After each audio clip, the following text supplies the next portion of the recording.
Alhamdulillah wassalatu wassalamu ala Rasulillah wa ala alihi wa sahbihi wa mawalah wa la hawla wa la quwwata illa billahi wa ba'du. Alhamdulillah, segala puja dan puji hanya milik Allah subhanahu wa ta'ala. Salawat dan juga salam kita hadiahkan kepada Rasul kita Nabi besar Muhammad sallallahu alaihi wasallam. Malam ini insyaallah kita akan membahas tema nasihat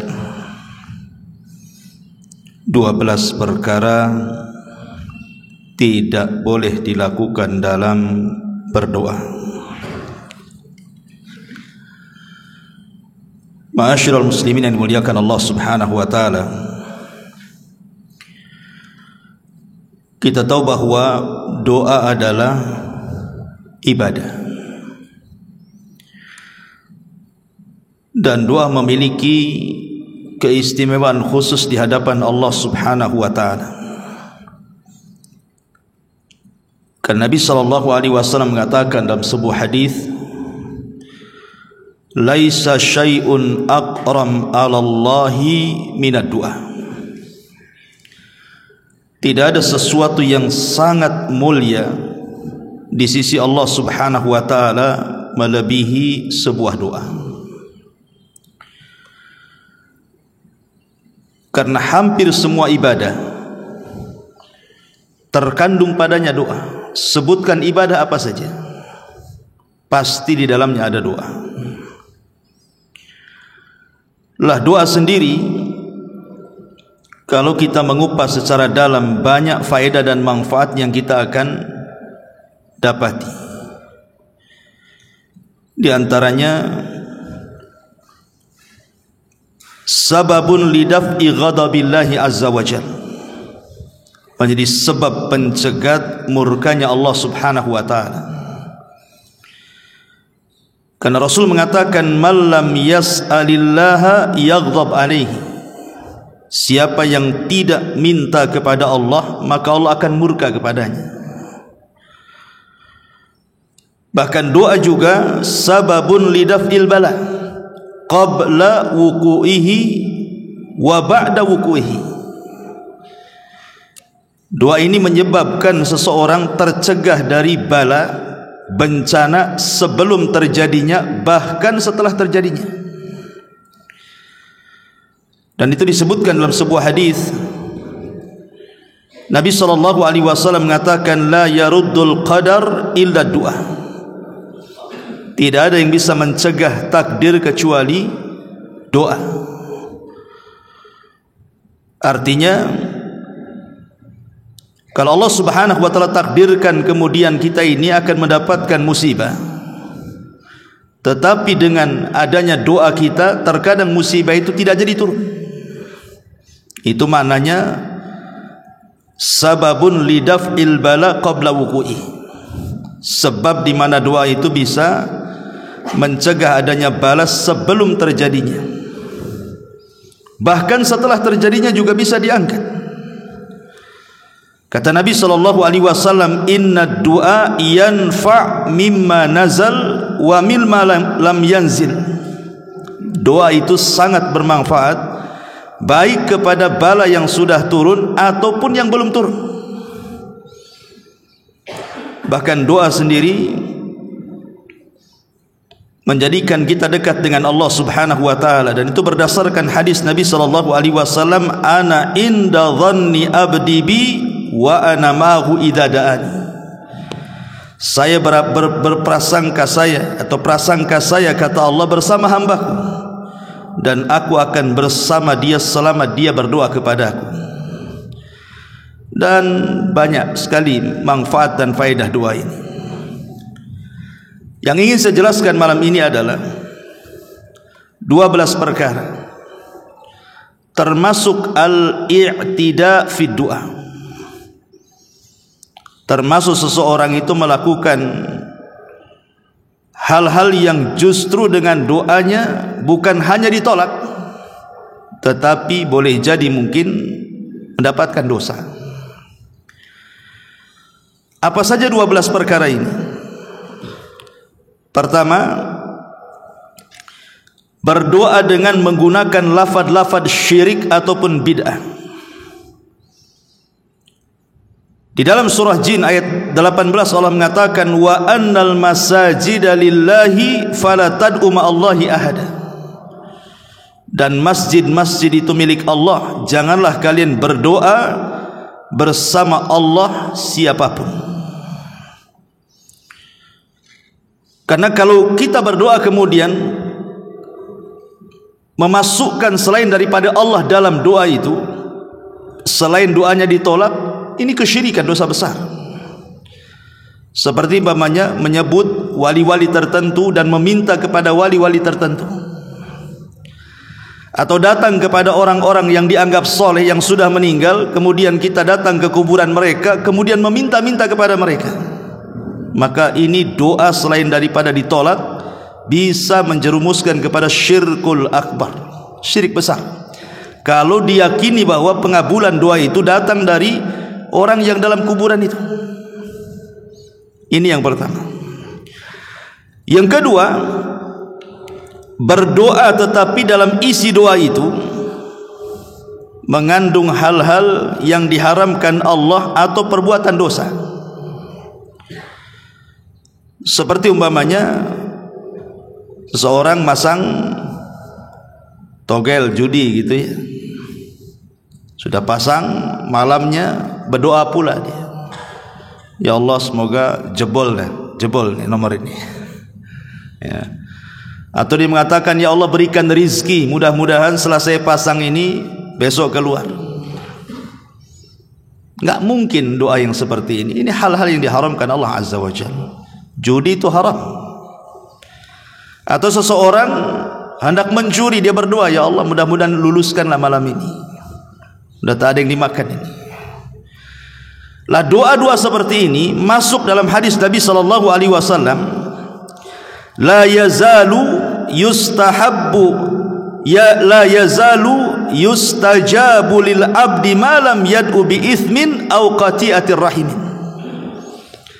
Senantiasa akan dikabulkan permintaan seorang hamba selama dia tidak berdoa dalam perkara-perkara dosa ataupun perkara-perkara yang di dalamnya ada yang memutus silaturahim.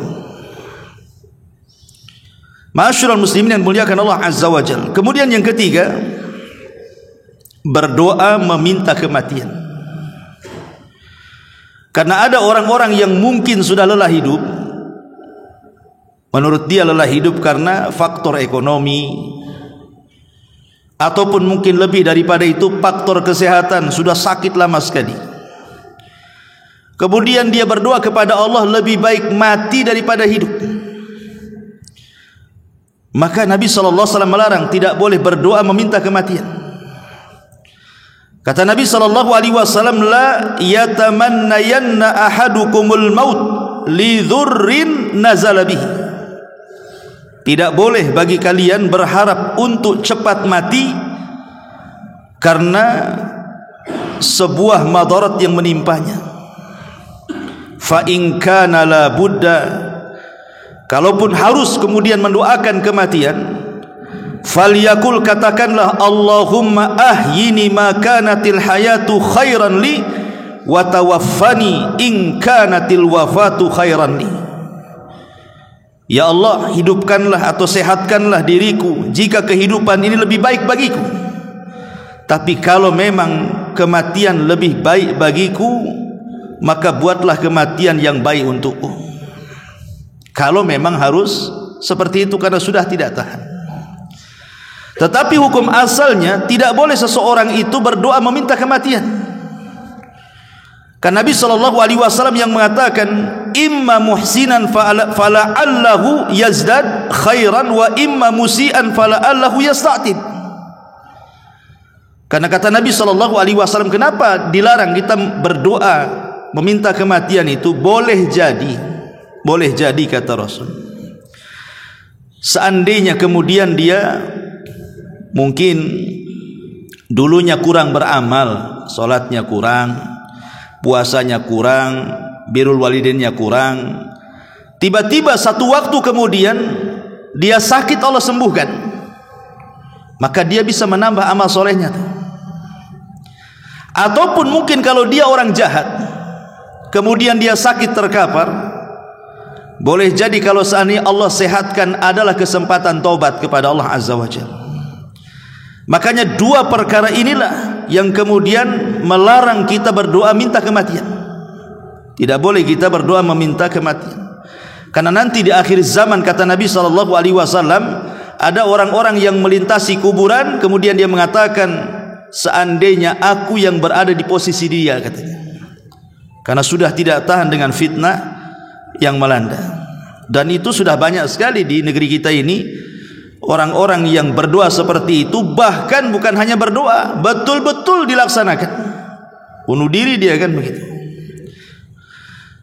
Kemudian yang keempat, mendoakan kehancuran kepada orang-orang yang tidak berhak sebenarnya Allah untuk membinasakan. Orang ini tidak berhak dibinasakan Allah, kenapa kita mendoakan dia supaya binasa?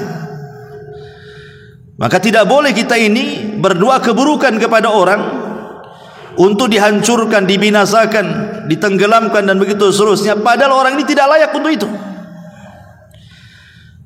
Makanya Nabi SAW mengatakan, la tad'u ala anfusikum wala auladikum wala amwalikum la tuwafiqus sa'ata ijabatin.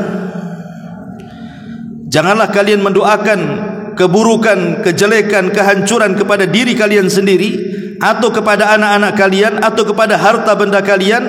Janganlah sampai doa kalian bertepatan dengan waktu dikabulkannya doa, nanti jadi kenyataan. Tidak boleh seseorang itu mendoakan, mengutuk orang supaya binasa gitu, apalagi yang dikutuknya sesama muslim. Kepada keluarga kan seperti itu. Rata-rata nih biasanya orang-orang yang mendoakan seperti ini mungkin karena merasa disakiti atau dizalimi, sehingga terkadang doa yang disampaikan kepada orang yang menyakiti itu terkadang terkeluarlah kalimat laknat, kalimat kehancuran, kebinasaan. Kata ulama, kalaupun kita harus mendoakan orang yang menyakiti kita, maka doakan sesuai dengan kezalimannya. Jangan melebihi doa dari yang dizaliminya. Dia menyakiti tak seberapa sama kita, tapi kita doanya ngeri kali. Itu maksudnya. Boleh jadi mungkin dia hanya menggibah kita, atau mungkin ikut memfitnah kita hari itu saja mungkin. Sebelum-sebelumnya dia baik, tapi karena sakit hatinya kita, akhirnya kita mendoakan berlebihan dari apa yang ia lakukan kepada kita. Ya Allah, matikan aja dia itu, tabrak aja dia. Oh, ini gimana ceritanya? Enggak boleh kita ini mendoakan walaupun dia zalim sama kita. Tapi kalaupun harus kemudian mendoakan keburukan kepada orang yang zalim, maka doakan sebatas kezalimannya saja. Kalau lebih, berarti tidak ada gunanya. Apa bedanya Anda dengan dia? Ma'asyiral muslimin yang dimuliakan Allah Subhanahu wa taala. Karena hukum menyakiti manusia dengan doa itu juga tidak boleh. Man adza musliman faqad adzani wa man adzani faqad adza Allah. Barang siapa yang menyakiti orang Islam, maka ia benar-benar menyakitiku, dan barang siapa menyakiti aku, maka ia benar-benar menyakiti Allah Subhanahu wa taala. Kemudian yang nomor 5, berdoa melampaui batas dengan doa yang terkadang tidak pantas diucapkan. Seperti apa doa-doa yang tidak pantas diucapkan itu? Seperti sesuatu yang Allah mustahil mengabulkannya. Ya Allah, kekalkan hidup saya seperti iblis. Mana bisa doa kayak gitu? Iblis saja lah yang kekal. Tak mungkin kita minta dikekalkan usia kita. Karena para nabi aja meninggal, orang-orang soleh aja meninggal, kita pula ingin seperti umurnya iblis. Biar gak mati-mati kan itu. Ataupun ya Allah jadikan aku malaikat, mana bisa? jadi malaikat ini, atau jadikan saya nabi. Nggak ada lagi nabi setelah Rasulullah SAW. Nah, itu doa-doa kayak gini nih, ini doa-doa yang tidak pantas, karena bagaimanapun dia jungkir balik, nggak mungkin dikabulkan, mustahil. Makanya kenapa Allah Subhanahu wa taala mengatakan ud'u rabbakum tadarruan wa khufyatan innahu la yuhibbul mu'tadin. Berdoalah kepada Tuhanmu dengan rendah diri dan suara lembut, sesungguhnya Allah tidak suka orang-orang yang melampaui batas dalam doa. Makanya dalam sebuah hadis yang sahih yang diriwayatkan Imam Hakim dalam Mustadraknya, kata Nabi SAW, innahu sayakunu fi hadhil ummati qaumun ya'taduna fit tahuri wad du'ai.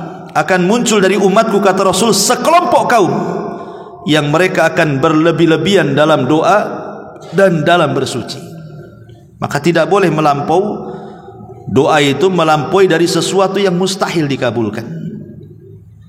Kemudian yang nomor 6, berdoa dengan membatasi orang-orang tertentu saja dan mengharamkan bagi yang lainnya. Dan ini diambil dari kisah Arab Badui yang masuk ke masjid di zaman Rasul kemudian kencing.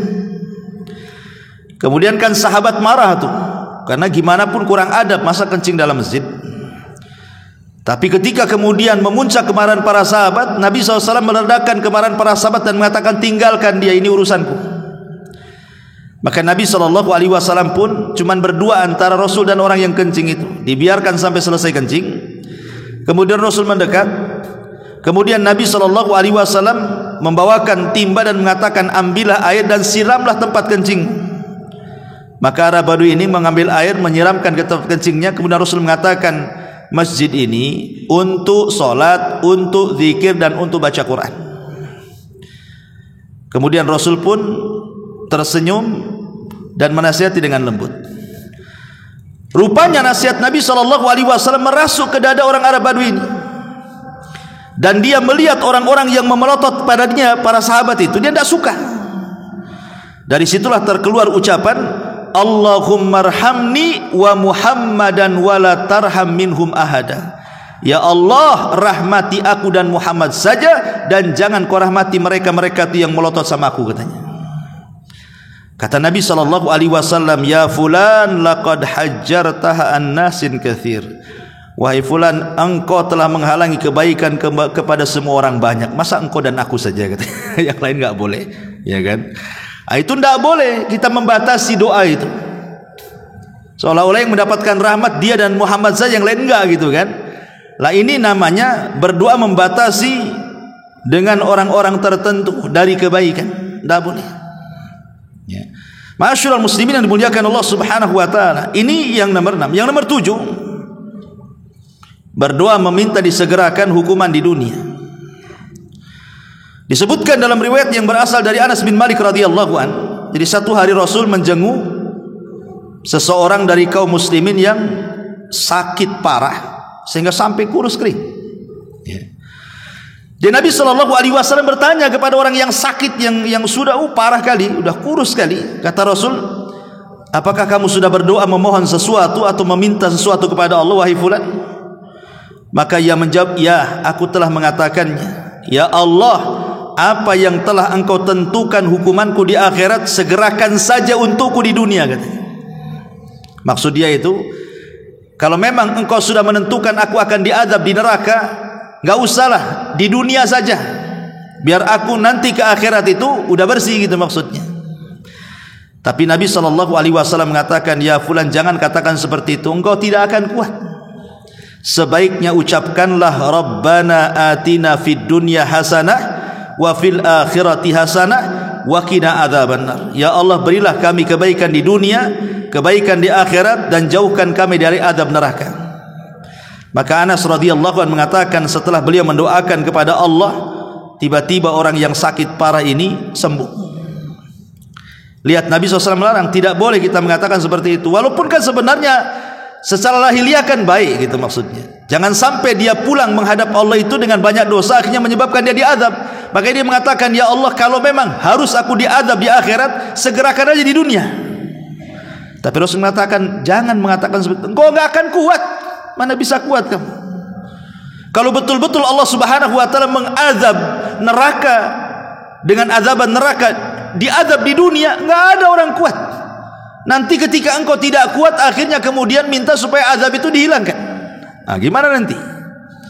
Makanya tidak boleh berdoa meminta disegerakan hukuman di dunia. Ma'asyiral muslimin yang dimuliakan Allah Azza wa Jalla. Kemudian yang nomor 8, jangan berdoa yang terkesan main-main kepada Allah. Contoh pamannya dia mengatakan, Allahumma gfirli in syi'ta, ya Allah ampuni aku kalau kau mau. Kan main-main namanya. Masa minta ampun tidak yakin dengan Allah? Ya Allah ampuni aku jika kau mau, katanya. Kalau nggak mau gimana kan gitu ya kan? Ini kan main-main namanya.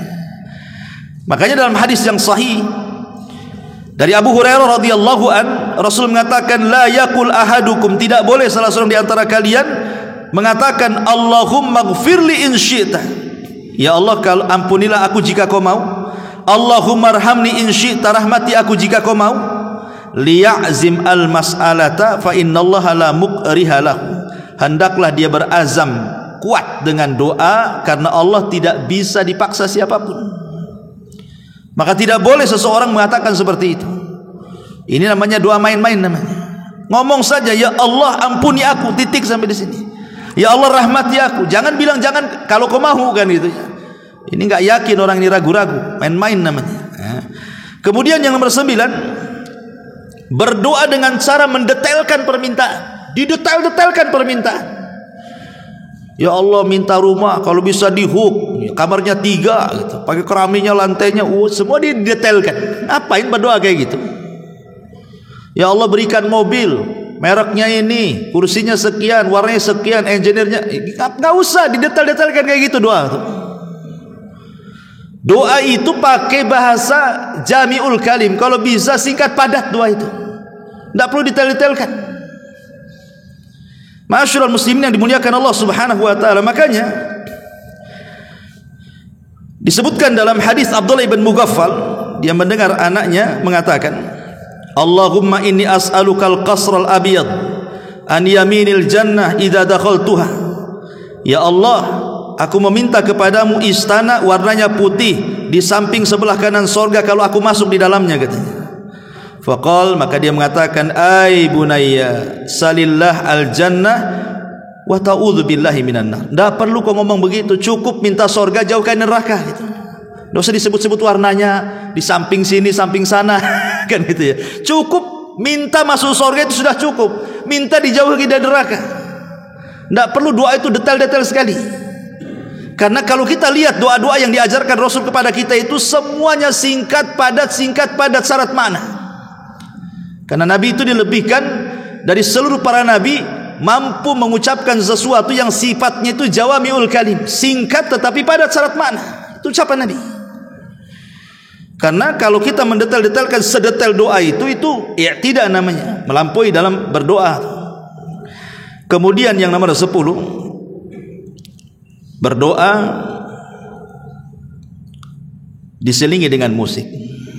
Kita sering mendengar, biasanya di acara-acara biasanya kan, nanti satu orang pegang kertas isinya doa, nanti ada lirik musiknya pula dari belakang. Jadi nangis itu bukan isi doa yang didengar, karena lantunan musiknya itu yang buat dia nangis. Jadi Anda menangis itu karena dengar musik atau karena isi doanya, atau dua-duanya? Ma'asyiral muslimin yang dimuliakan Allah Subhanahu wa taala, asal doa itu adalah tadarrur. Kita merendahkan diri kepada Allah. Kita menjadi hamba Allah Subhanahu wa taala. Itu asal doa, merendahkan diri kepada Allah. Kalau sudah diiringi musik itu hilang semuanya itu.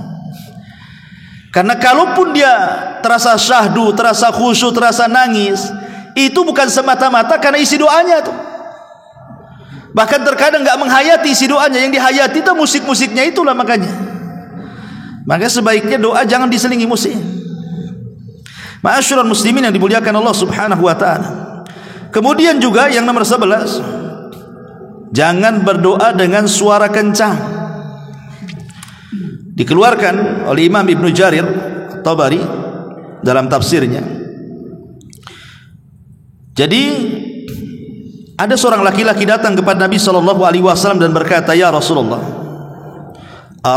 aqaribun rabbuna fanunajihi am ba'idun fanunadihi. Rasul, Rabb kami ini dekat ataukah jauh?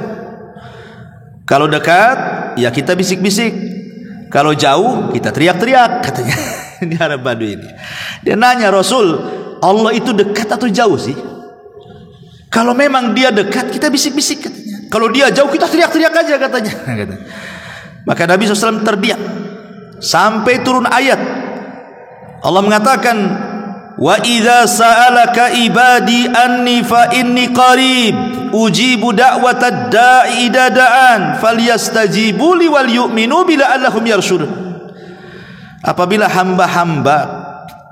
hamba-hambaku bertanya kepada wahai Muhammad soal aku, kata Allah, aku dekat. Aku ini dekat. Aku mengabulkan setiap doa orang yang berdoa. Artinya bahwa tidak perlu berdoa itu teriak-teriak.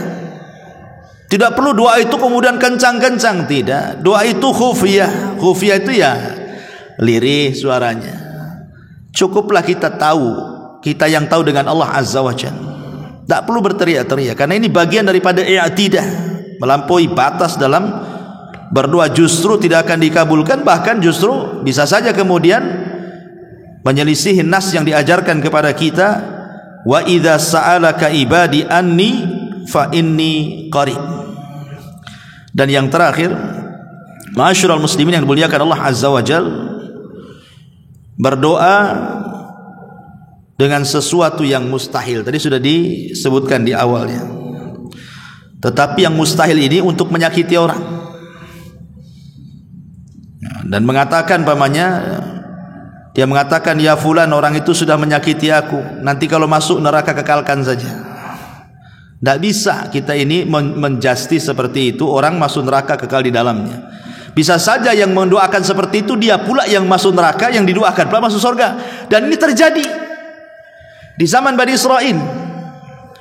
Ketika ada ahli maksiat bermaksiat, kemudian yang ahli ibadah ngamuk-ngamuk dan mengatakan, kalau engkau tidak bertobat, Allah tidak akan mengampuni dosamu dan pasti kau akan masuk neraka dan tidak akan keluar dari neraka, katanya. Kayak dia aja yang punya neraka. Akhirnya Allah wafatkan keduanya. Yang orang baik pula dimasukkan ke neraka, yang orang jahat yang didoakan pula dia masuk surga.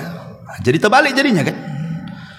Kenapa? Karena dia merasa suci dirinya, orang lain merasa rendah. Nah, ini bahaya kalau kita merasa kita ini paling suci, tidak ada dosa, orang lain seolah-olah dosanya banyak gitu, sehingga dia merasa dia yang penghuni surga, dia penghuni neraka. Tidak bisa. Orang selama masih hidup ada kesempatan tobat. Maka jangan mendoakan seperti itu, karena selama orang hidup itu masih ada kesempatan tobatnya. Dan hidayah itu milik Allah. Bisa saja Allah Subhanahu wa taala menerima tobatnya. Inilah 12 perkara tidak boleh ada dalam doa. Ma'asyiral muslimin yang dimuliakan Allah Azza wa Jalla. Kemudian pembahasan yang kedua, agar doa terkabul, sertakan bacaan ini. Ada bacaan-bacaan atau zikir-zikir itu yang kalau kita selipkan dalam doa, ini luar biasa nih pengabulannya, lebih cepat lagi pengabulannya. Jadi sebelum kita meminta ini kepada Allah Azza wa Jalla, cobalah selipkan zikir-zikir atau doa-doa ini supaya lebih mustajab dan lebih mujarab lagi doanya. Apa saja? Pertama, sertakan tasbih, kemudian tahmid, kemudian takbir. Tasbih, tahmid, takbir. Dan itu berdasarkan hadis Ummu Salamah radhiyallahu an. Dan hadis ini dihasankan oleh para ulama, di mana ja'at Ummu Sulaim datang kepada Nabi sallallahu alaihi wasallam. Faqalat, dan dia mengatakan, ya Rasulullah, alimni kalimatin ad'u bihinna fi salati. Rasul, bisa engkau ajarkan kepadaku beberapa kalimat yang aku bisa berdoa dengan kalimat-kalimat itu dalam salatku.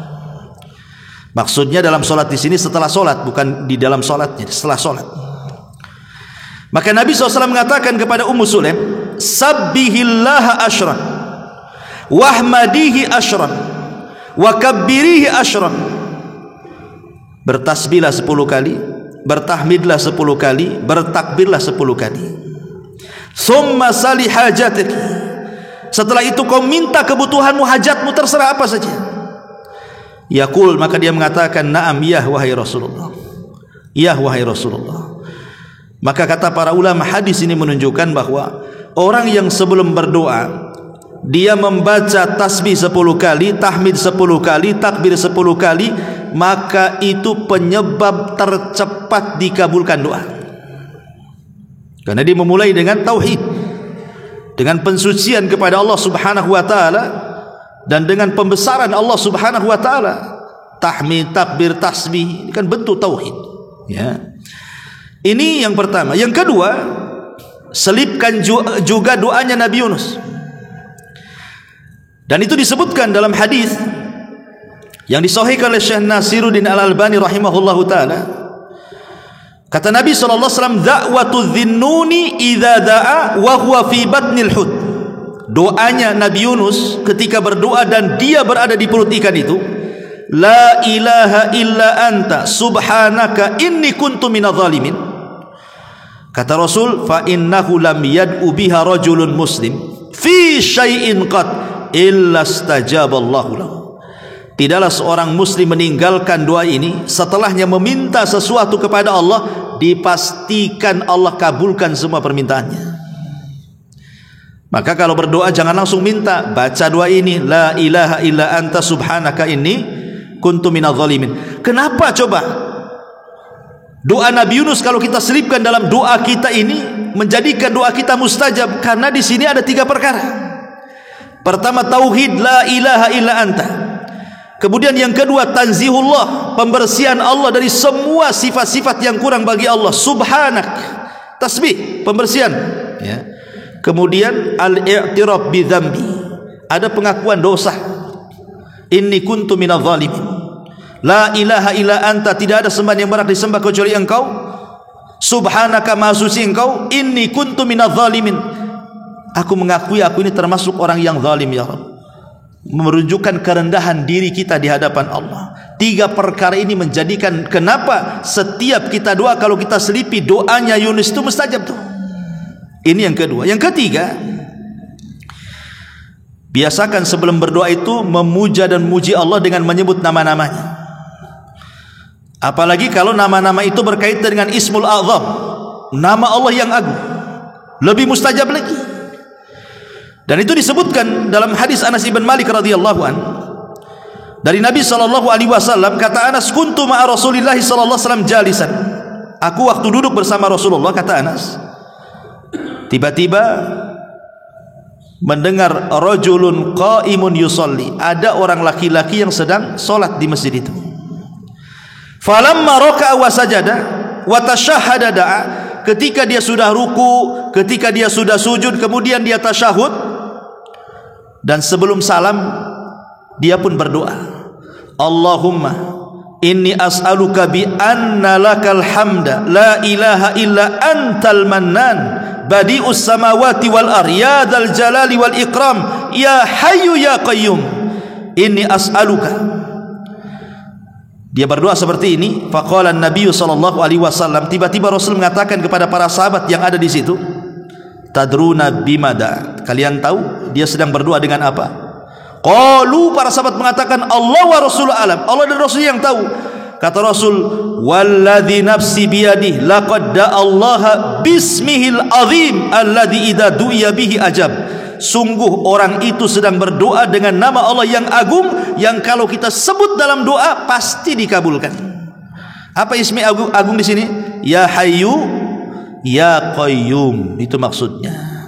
Inna Ismul A'zam. Sebagian para ulama, Ismul A'zam dalam asma dan sifat 99 nama Allah itu adalah kalimat Ya Hayyu ya Qayyum. Ya, setiap doa masukkan di kalimatnya Hayyu ya Qayyum. Ini Ismul A'zam. Nah, selipkan juga.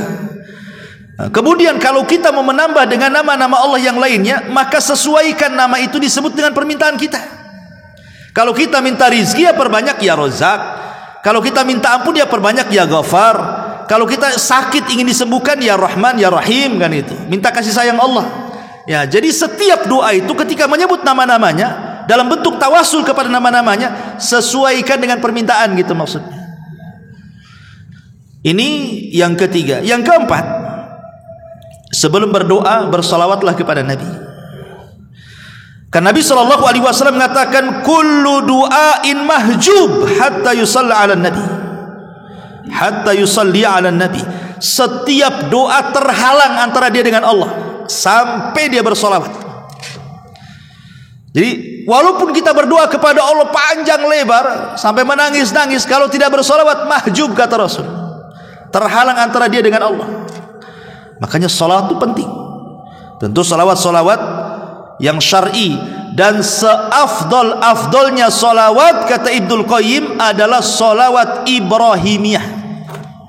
Solawat yang paling afdol itu adalah solawat Ibrahimiyah. Apa solawat Ibrahimiyah? Solat yang antum baca dalam tasyahud itu, itulah solat Ibrahimiyah. Allahumma sholli ala Muhammad wa ala ali Muhammad kama shallaita ala Ibrahim wa ala ali Ibrahim innaka Hamidum Majid. Allahumma barik ala Muhammad wa ala ali Muhammad kama barakta ala Ibrahim wa ala ali Ibrahim innaka Hamidum Majid. Inilah solawat yang paling afdal. Nah, kalau antum mau baca doa, solat ini bukan hanya dibaca ketika solat saja, ya, bisa dibaca di luar solat, karena ini solawat yang paling afdal ini. Nah, selipkan juga solawat. Ya kalau ini terlalu panjang ya solat biasalah. Allahumma sholli ala Muhammad kan gitu ya. Ini yang nomor 4. Yang nomor 5, beristighfar. Beristighfar sebelum doa itu astagfirullah, astagfirullah, astagfirullah. Minta dulu, minta ampun akan dosa-dosanya. Makanya Imam Ibnul Qayyim rahimahullahu ta'ala mengatakan dalam kitabnya Al-Jawabil Kafi, Al-Jawabil Kafi, dia mengatakan, maka idza jama'a ma'ad du'a hudurul qalbi, kalau seseorang itu mengumpulkan doa dengan ditampakkannya hati, dihadirkannya hati gitu. Kemudian di ujung kata-kata beliau, thumma qadima baina yaday hajatihi at-taubatu wal istighfar.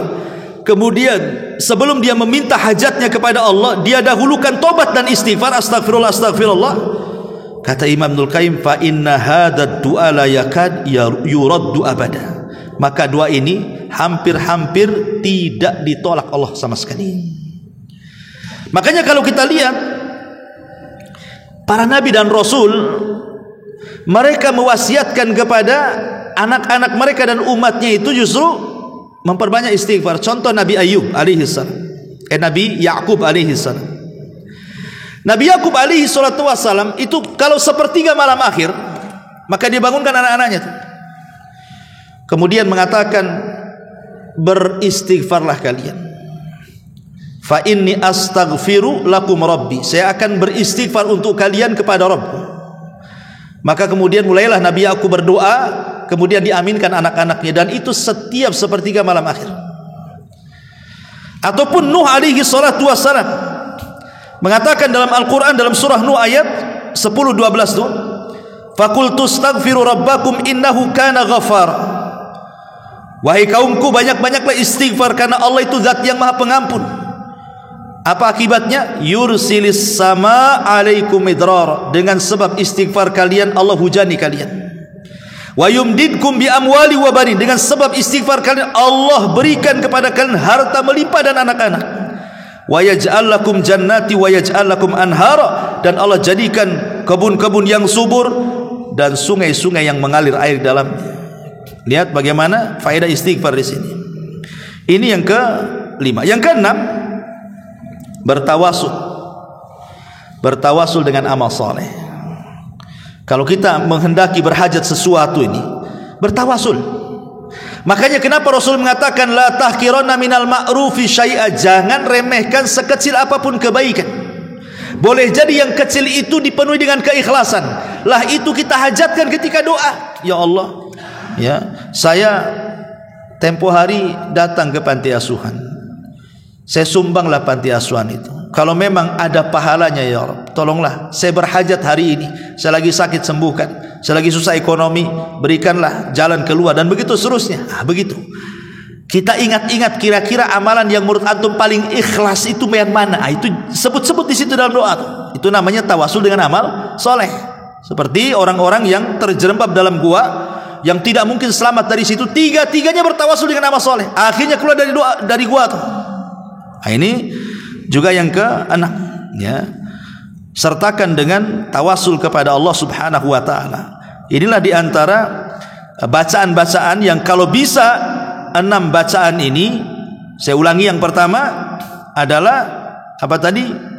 Tasbih, takbir, tahmid 10 kali. Kemudian yang kedua, berdoalah dengan doa Nabi Yunus. Kemudian yang ketiga, Asmaul Husna, kalau bisa ya Hayyu ya Qayyum Ismul Azam gitu. Kemudian yang keempat, bersolawat. Kemudian yang kelima, beristighfar. Dan yang terakhir, bertawasulah dengan amal soleh. Selipkan dalam setiap doa 6 perkara ini. Insya Allah, yakin biidznillah. Ya, Ustadz, saya sudah mencoba dengan 6 perkara ini, tapi kok enggak nampak nih pengabulannya nih. Jangan Ustadz nih main-main aja nih ngasih resep ini katanya kan. Ma'asyiral muslimin yang dimuliakan Allah Azza wa Jalla, ingat sebuah hadis dari Abi Sa'id Al-Khudri radhiyallahu anhu. Kata Nabi sallallahu alaihi wasallam, "Ma min muslim yad'u laisa bi itsmin wala qati'atir rahimin illa a'tahu Allahu ihda tsalah. Imma an yu'ajjal lahu da'watuhu wa imma an yu'ajjila lahu da'watuhu wa imma an yudakhkhiraha lahu fil akhirati wa imma an yadfa'a anhu minas su' mithlaha." Kata Nabi sallallahu alaihi wasallam, tidak boleh seorang muslim kemudian berdoa yang isinya ada dosa dan memutus silaturahim, tetapi teruslah berdoa dengan kebaikan. Boleh jadi, kata Rasulullah, pengabulannya satu, Allah kasih kita berdoa hari ini, besok pula dia dikabulkan. Atau memang tidak dikabulkan di dunia, tapi dikabulkannya nanti di akhirat sebagai pengangkat derajat kita di sorga. Atau boleh jadi Allah mengabulkannya dengan cara lain.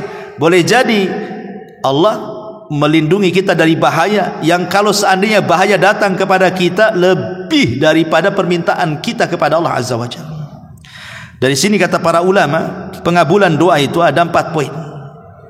Yang pertama, 4 poin itu tahsilu ainil matlub fi waqtil matlub. Terkadang Allah kabulkan di waktu kita minta, Allah kasih. Di waktu kita minta, Allah kasih. Ini yang pertama. Yang kedua, wujuduhu fi waqtin akhar li hikmatin iqtadat ta'khirahu. Atau memang sengaja diulur-ulur, mintanya sekarang, tahun depan pula baru dijabah.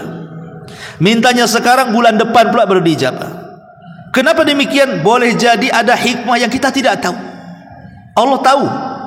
Ya, kenapa kemudian diulur-ulur itu? Kenapa? Boleh jadi dengan musibah itu akhirnya dosa-dosa kita hilang, kemudian derajat kita naik gitu, dan begitu seterusnya. Baru Allah kabulkan setelah lama gitu ya. Atau mungkin yang ketiga, daf'us syarri badali au i'ta khairun akhar khairun min matlubi. Ataupun mencegah keburukan sebagai bentuk daripada pengganti permintaannya. Jadi dia minta lain, dikabulkannya yang lain. Minta rumah tetapi oleh Allah dihindarkan dari tabrakan.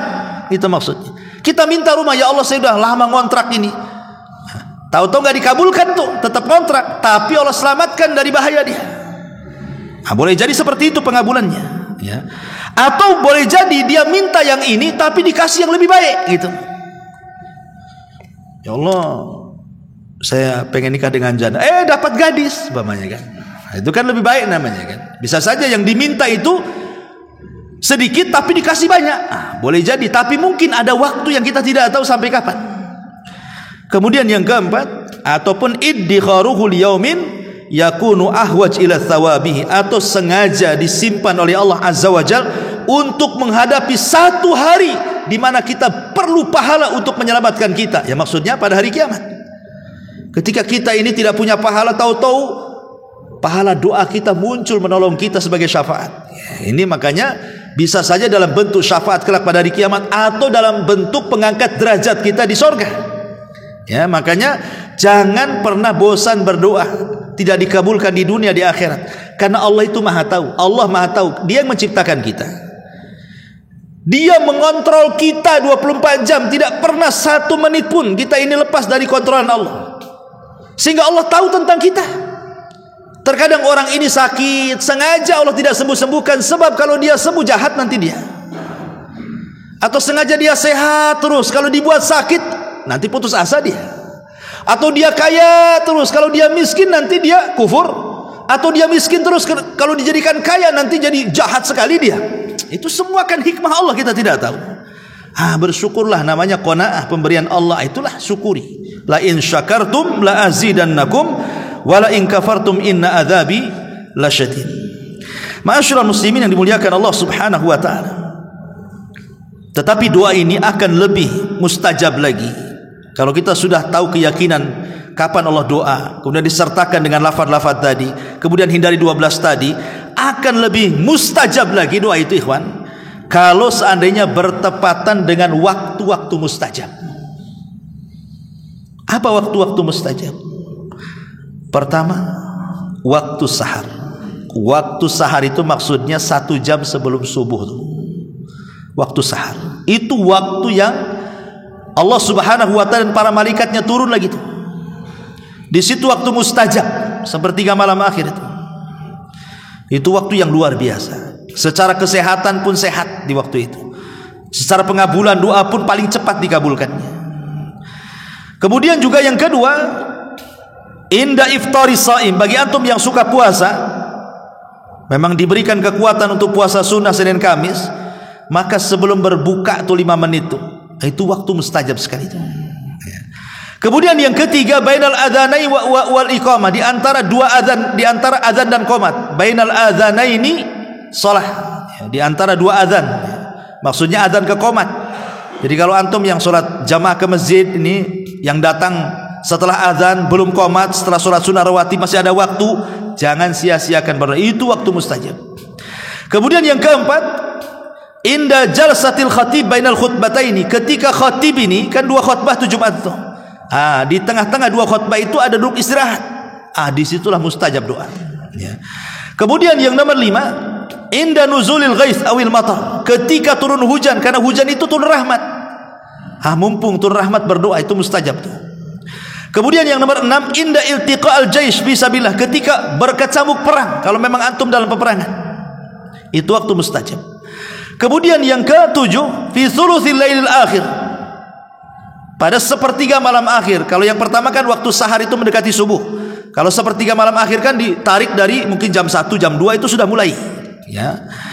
Kemudian yang nomor 8, fis sujud, ketika sujud. Makanya Rasul mengatakan, sungguh-sungguhlah kalian berdoa dalam sujud. Kenapa? Karena sujud itu waktu yang mantap ketika doa. Kenapa? Karena disitulah seorang hamba merendahkan diri kepada Allah. Wajah ini mulia, ketika diletakkan di tanah itu jadi hina. Tapi kehinaan itu kan diberikan kepada Allah, menunjukkan dia qimmatuz zulli, memang betul-betul sedang merendahkan kepada Allah. Maka orang yang merendahkan kepada Allah kemudian berdoa, tak mungkin Allah tidak mengijabah, ya. Kemudian yang nomor 9, fi adbaris shalawatil mafruḍah, pada setiap selesai sholat wajib. Tetapi saya arahkan jangan dulu berdoa meminta, selesaikan zikir dulu. Selesaikan zikir dulu, baru kalau zikir-zikir yang diajarkan Rasul sudah dibaca, ada waktu dan antum tidak tergesa-gesa, boleh berdoa setelah zikir tadi, ya. Kemudian yang nomor 10, fi sholati umuman, secara umum dalam kondisi sholat itu mustajab. Kan dalam kondisi sholat itu kan ada waktu-waktu doa yang kita boleh berdoa dengan apa saja. Seperti sujud, ketika sujud setelah kita membaca subhan rabbil a'la, ada waktu kita berdoa.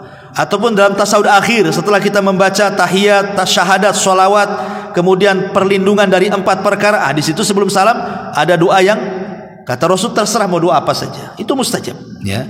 Kemudian yang nomor 11, fi auqatil idtirar, dalam kondisi susah, dalam kondisi kita kesusahan ekonomi, harusnya lebih mendekat diri kepada Allah, karena waktu anda itu mustajab itu. Amma yujibul mudtarra idada, siapa lagi orang-orang yang akan mengabulkan doa orang-orang yang sulit?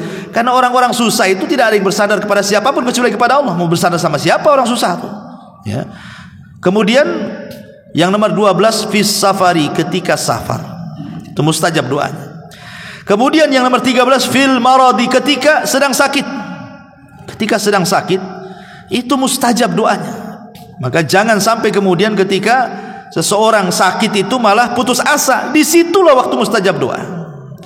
Kemudian juga ketika mendengar nida, panggilan, ya, wa du'a indal ba'si, Maksudnya ketika mendengar panggilan azan, selepas azan itu, ya. Nah, itu masuk pada di antara dua adzan dan qomat lah itu ya. Atau antum yang berada di Arafah saat haji, ya, itu mustajab juga doa. Ataupun ketika menutup mata orang yang mati, ruhnya dicabut masih melotot, antum usap. Nah, disitulah kan ada malaikat masalahnya. Berdoa kepada Allah Azza wa Jalla. Ya. Termasuk juga di malam Lailatul Qadar dan juga di hari Jumat setelah asar sampai maghrib. Nah, itu waktu-waktu yang sangat mustajab. Ya.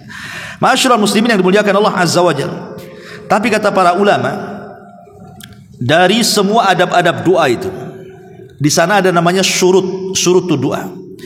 Ini yang lebih antum harus perhatikan lagi. Kalau sudah syarat ini yang paling inti dalam doa. Namanya syurut doa. Jangan pernah ditinggalkan. Yang pertama ikhlas. Berdoalah dengan ikhlas kepada Allah Azza wa Jalla. Yang kedua, berdoalah dengan kebaikan. Jangan berdoa isinya keburukan. Kemudian yang ketiga, di antara syaratnya kata para ulama, jangan tergesa-gesa. Tergesa-gesa itu maksudnya istijal itu apa? Aku sudah berdoa kok nggak dikabul-kabulkan ya. Nah, kalimat seperti ini jangan terkeluar. Karena banyak orang yang kemudian merasa bosan berdoa karena tidak dikabul-kabulkan, akhirnya nggak mau berdoa lagi. Saya sudah berdoa berkali-kali kok nggak dikabul-kabulkan. Justru kalimat itu tidak menjadikan doa tidak dikabulkan. Itu istijal namanya. Kemudian yang keempat, hudurul qalbi. Hadirkan hati. Anda ini sedang berhadapan dengan siapa? Dengan Allah Subhanahu wa taala, berarti perlu khusyuk di situ. Cari tempat yang bagus, yang bersih, ya gitu. Minta kepada Allah, ya. Kemudian yang nomor 5, itobatul ma'kan wal mashrab wal malbas. Usahakan jauh dari hal-hal yang diharamkan, baik makanan, minuman ataupun pakaian. Kemudian yang terakhir, bersalawat kepada Nabi SAW. Ini disebut syurutud doa namanya, syarat doa. Ya, yang 6 ini. Tentu dengan yang lain-lain tadi yang sudah saya jelaskan, maka doa itu akan lebih mantap lagi. Wallahu a'lam bishawab. Ini di antara faedah doa di malam ini. Mudah-mudahan ada manfaatnya. Subhanaka bihamdika asyhadu an la ilaha illa anta astaghfiruka wa atubu ilaik. Allahu ta'ala. Assalamualaikum warahmatullahi wabarakatuh.